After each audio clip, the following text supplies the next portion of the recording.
Hi விவாஸ், இன்னைக்கு சின்ன மருமகள் கதையில் செல்லப்பாண்டியும் சக்தியும் ஜெனியை கடத்திக்கிட்டு வர்றதுக்காக, அதாவது கல்யாணம் பண்ணிக்க கூட்டிகிட்டு வர்றதுக்காக அவங்க வீட்டுக்கு போகிறாங்கங்க. போனதும் ஜெனி ரூமில் போயிட்டு ஜெனியை எழுப்பி சக்தி கூட்டிகிட்டு வந்துடுறாரு. கூட்டிக்கிட்டு ஒரு கோயிலுக்கு கூப்பிட்டு வராங்க. அப்போ சக்தி என்ன சொல்கிறாருன்னா, செல்லப்பாண்டியை பார்த்து, அண்ணன் நீங்கள் நைட்லேருந்து எங்களுக்கு ரொம்ப உதவியாக கஷ்டப்பட்டீங்கண்ணே, நாங்கள் சேரணும்னு நான் எப்படி உங்களுக்கு நன்றி சொல்கிறதுன்னு தெரிலன்றாரு.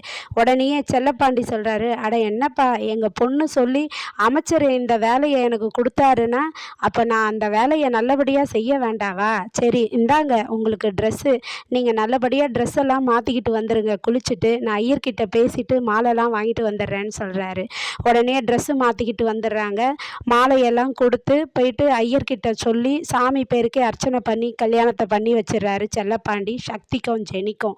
அவங்க உடனே கல்யாணத்தை பண்ணிக்கிட்டு சக்தி என்ன சொல்கிறாருன்னா, எங்களுக்கு இந்த இடத்துல என்னுடைய பெற்றவங்களும் இல்லை, ஜெனியோட அப்பா அம்மாவும் இங்கே இல்லை, எங்களுக்கு நீங்கள் தான் சாமி மாதிரி கடவுள் மாதிரி இங்கே இருக்கீங்க, எங்களை ஆசீர்வாதம் பண்ணுங்க ஐயான்னு சொல்லிட்டு ஆசீர்வாதம் வாங்குறாரு.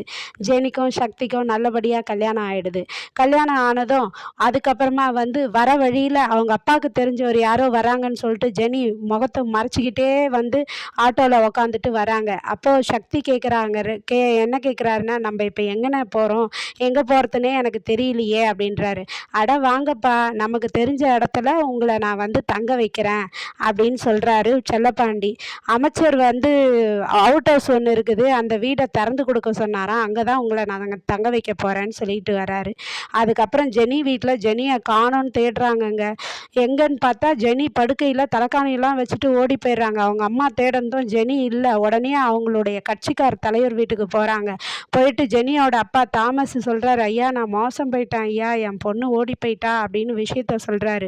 அப்போது அந்த தலைவர் நீதிமான் என்ன சொல்கிறாருன்னா, இப்படி தான் நிறைய பசங்க காதலிச்சு அவனை எவனையும் நம்பி ஓடி போகுதுங்க அப்படின்னு சொல்கிறாரு. ஆறுதல் சொல்லிகிட்டே இருக்கும்போது ஜெனியோட அம்மா மரியம் என்ன சொல்கிறாங்கன்னா, ஐயா இதை என் பொண்ணு சத்தியமாக அவள் தனியாக செஞ்சுருக்க மாட்டா, அவள் கூட யாரோ இருக்கிறாங்க. அந்த அமைச்சருடைய மருமக தமிழ் கால் பண்ணா நேற்று, நான் இங்கே பாரு, என் பொண்ணு மனசை மாற்றுறதுக்கு எதனா ட்ரை பண்ணிங்க, அவ்வளோதான், உங்கள் மாமாவுடைய பேர் அசிங்கமாயிடும், உங்களுக்கு சிரிச்சிடும் அந்த அமைச்சருக்கு அப்படின்னு சொல்லி நான் மிரட்டி வச்சேன். கண்டிப்பாக இதை அந்த அமைச்சர் வீட்டில் இருக்கவங்க தான் பண்ணியிருப்பாங்க அப்படின்னு சொல்கிறாங்க. உடனே அந்த எதிர்கட்சி தலைவர் நீதிமான் என்ன சொல்கிறாருன்னா, அப்போனா போயிட்டு நீங்கள் உடனே அந்த அமைச்சர் மேலேயும் அந்த வீட்டு ஆளுங்க மேலேயும் நீங்கள் கம்ப்ளைண்ட் கொடுங்கன்றாரு. நான் இப்போவே போகிறேன்னு சொல்லிட்டு வராரு. வந்ததும் அதுக்கப்புறமா ஜெனியை கூட்டிகிட்டு செல்லப்பாண்டி ரூமில் தங்க வச்சிடுறாருங்க. தங்க வச்சிட்ட பிறகு ஜெனியோட அப்பா அமைச்சர் வீட்டுக்கு வராரு. சண்டை போடுறாரு.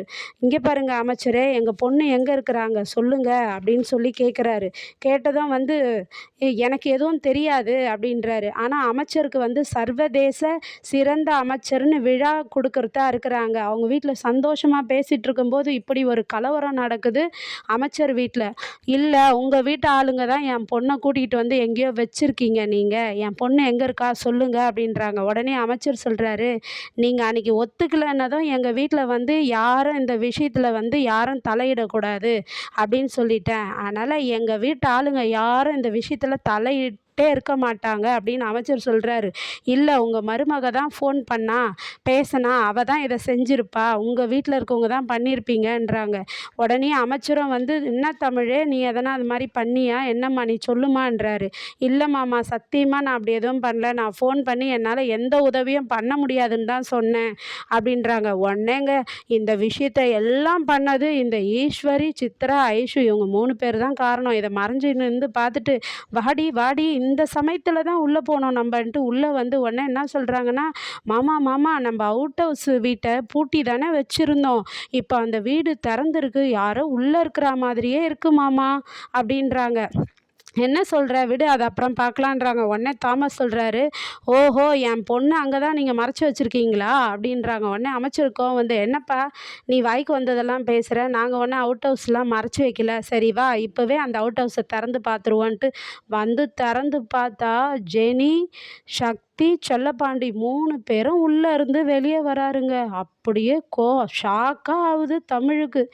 நாளைக்கு என்ன கலவரம் நடக்கும்னு பொறுத்திருந்து வெயிட் பண்ணி பார்ப்போங்க. நன்றி, பை பாய்.